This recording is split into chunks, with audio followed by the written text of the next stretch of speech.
not really. Not really.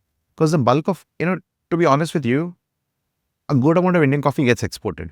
Yes. A good amount of Indian coffee gets consumed domestically as well. With international coffee, we do have systems in place which protect Indian producers in form of taxation. But at the same time, something which is as rare as a geisha from Panama, you would really want to have it as well. So the good thing is we are a free market, but there are some tariffs in place. But, as long as somebody has the means to afford the international coffee, there's always a good variety available as well. Especially now with more roasters offering international coffee as a part of their regular offerings as well. It's pricier, but it definitely offers for a different experience.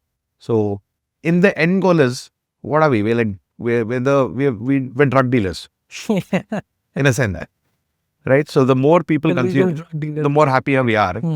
And luckily it's a good drug. So that's the idea, right? So it is addictive. Yeah. And which is why international beans or Indian beans or quality beans or, as long as there's more consumption, we're happy. So the bag we sell to, we're not picky and choosy about how they consume it, right? Like it's up to the consumer's preference. If they want to add hazelnut to it, it's cool, man. That's your boat, So that's the idea. More awareness, more consumption. Yeah. Better for the business. I've personally seen people's journey from 6 spoons of sugar in a cup to black coffee completely. So I've seen that evolution happen. So I know for a fact that it works. What if you're preferring diabetes level coffee today? That's fine. At one point, you'll probably go through that journey where you'll probably be using less and less sugar. You'd want more and more of the coffee characteristics to come through. So that's the idea. Yeah. Now you have been in the coffee scene since so long. Coffee scene of India. Yeah. What's the evolution you have seen in terms of consumers? So I'll share one thing. I came to India in 2016, end of 2016. The thing is, end of 2015.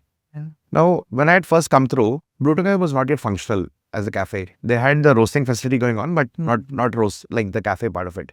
So I was looking around for good coffee. I Googled it up, and then back then there was nothing. So I went to a coffee day and I asked the barista, I'm like, I want to have coffee, man, but so what you have in your chamber, discard that for a second and give me fresh ground coffee. Like, I was like, but no, why? Why? I mean, there's no difference. I'm like, bro, I'll give you extra money. Do it for me. So then he made it. And then what happened was, bit by bit, I kind of, some extra money every day. I used to bribe my way through fresh ground coffee at least. Then that was step 1. Step 2 was I had to get him to calibrate the grinder. But I had to do it in such a fashion that they don't kick me out. So I'm like, thoda sa. And then that happened for step 2. Step 3 is I had to get him to not froth milk so hot. Dude, you were training the barista. Yeah, essentially, right? So by the end of 4 weeks, I had it completely good to go, which kind of shocked me in a sense. Now, in saying that, once I had that particular coffee with my parameters that I wanted, 50 degrees steamed milk, good calibrated espresso, fresh ground coffee, I was like, the coffee is actually good. And saying that something which is as commercial as the cafe coffee day really has worked on the blend. But that's when you see how the steps are very important, no? Even if you could have the best beans, if it's not made right, it's all gone to down waste, So there's no bitterness in there, and there's no, none of that stuff going on. So that was the beginning of it. Yeah. Now I could probably go to any suburb, still have, clients who use our coffee or, any other coffee that our friends are roasting, and still get like a really good cup. And surprisingly, now it's not just Delhi anymore. I can go to any part of India, still have a cafe which is serving excellent coffee.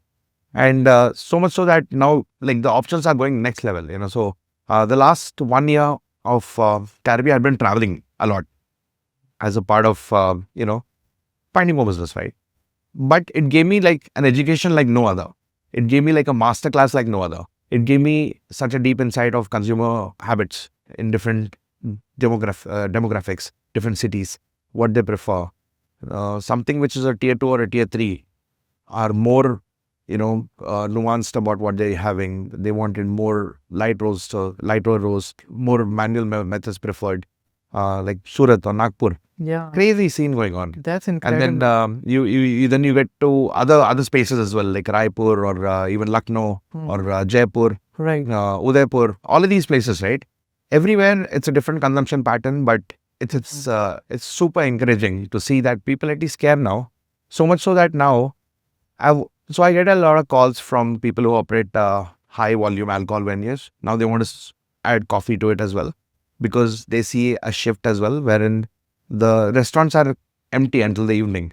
And then evening onwards, they have their original business, which is, the alcohol and the food scene going on. But in the morning as well, once they add coffee, you suddenly have crowd who's coming in, just having the coffee, sitting out, chilling out. So that's always a good thing, very Yeah. encouraging. 1 to 2 years ago, Yeah. the community that me and Ankit started, Delhi Coffee Collective, it Yeah. had like 2 people to 7 people, 40 people. I've seen 100 that. I've people. seen you He has guys been giving go us right the at that. space. Yeah. Then there is Jaipur Coffee Community. Yeah. It started with 2 people. Yeah. And now they reached Or they like have a 500, 600 people. Yeah, exactly. Every time we have an event, Yeah. there's at least 110, 120 people who sign up. Incredible. And- Radhika, Yeah. Radhika and Shruti is like they're doing a great job. Really with good that. stuff. So we've done a few events with them and great turnout, great energy. And it's always like really fun. When I go to Jaipur, because it's so close by, right? Like, so Yeah. we used to go there quite often, especially in the winters. It's a beautiful city, the weather and everything else. So we've done a few events out there, amazing stuff. We've done countless events over here and really good turnout. And it's only multiplying. And, on a day-to-day basis as well, I get so many calls from people who want to venture into, like some people are just passing out of their MBA. They really want to explore coffee as a career. The fact that it's a viable career now is very encouraging. Yeah, So- absolutely. I see that Shubham in Nagpur coffee Yeah. culture that, Right. he's creating Yeah. a huge wave of coffee awareness with No this. doubt. And Solid, then Arpan. Yeah. Yeah. Arpan is doing a As great well, job. yeah. Man. Well, with Bangalore as well, so much amazing stuff Yeah. happening with Arpan and Jasim and everybody else. Arpan, Was, Jasim, they're yeah. like doing really good doubt. coffee awareness in the coffee communities Absolutely. of Bangalore True. and small cities. Like there is a Bhopal coffee community. Yeah. And Yeah. it's beautiful. The So they're same like with members, Chennai as living well. members. There's Surat as well. Hmm. There's even more tiny ones like Udaipur and Jodhpur. Udaipur, So they're also getting together for coffees and events and everything. So Hyderabad's got like a very healthy scene going on. Hyderabad coffee. Yeah. Yeah. Mumbai is like, something or the other keeps happening all the time. So that's always there. Yeah. Ashwin is driving the Yeah. Mumbai Coffee Collective. Yeah. Did. Right. Really fun. It is actually fun, no doubt. So And that's helping the awareness and the it does. growth. It definitely does, because you have a lot of people who Mm. get intimidated by how complex coffee is gotten now. Mm. So at least it kind of demystifies the whole thing. You can then make a coffee out there, give it to 5 people, and they can tell you good feedback about your coffee. We have talked about a lot of good facts about and insights about starting a roastery. But another thing that a lot of home brewers have reached out to me in understanding how do they start the hospitality side of it, like if they are like doing coffee cart is one thing, cafe is one thing, there is a brew bar also. So there are multiple set of businesses a person can get into hospitality. What is the ideal start for a person who has been a home brewer or has done some courses also? Sure. So it depends completely. So I'll probably start with everything. Depends on your risk appetite and your means to Absolutely. capital, right? That's the primary thing going on. But simply for the fact that, you see this a lot in home baking as well. You have little farmer markets. Yeah. They showcase their bakes and they get really good sales as well. They have only online ancillary sales through Instagram only via DMs and things of that nature. I've seen this happen with coffee as well, wherein they've started in their home, they're just delivering coffee or, they come do pop-ups or little dedicated coffee carts in dedicated spaces. That's like the most easiest form where you can, kind of serve the coffee, do it on your own.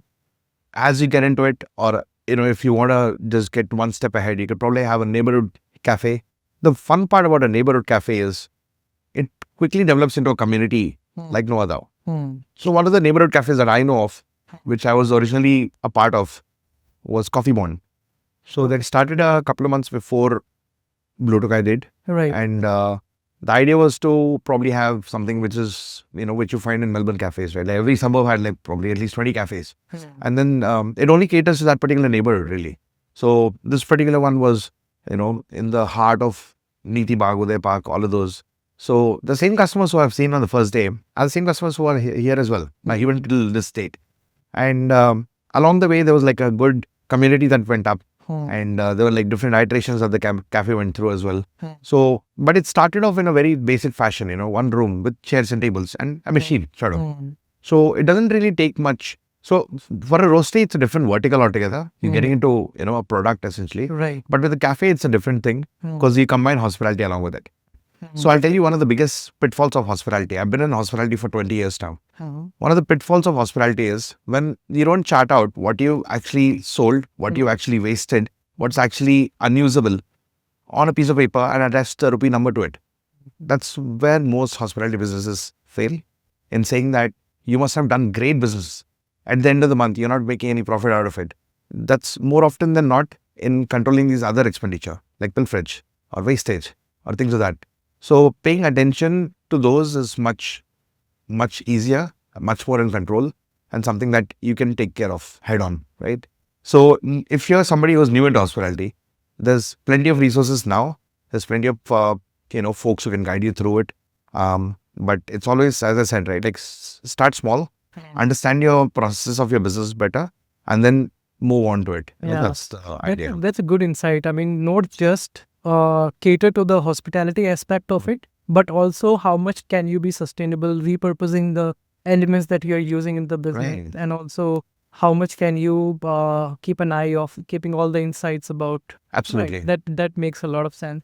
I mean, in this whole journey, you have been very much of a great help in terms of providing this space for the communities and also all the events and the awareness that you have been doing. Thank you. And I really want to thank you specifically for giving your time for this podcast. My pleasure. Yeah. Yeah. I hope the audience will take out some really good insights from this podcast. Thank you so much for having me over.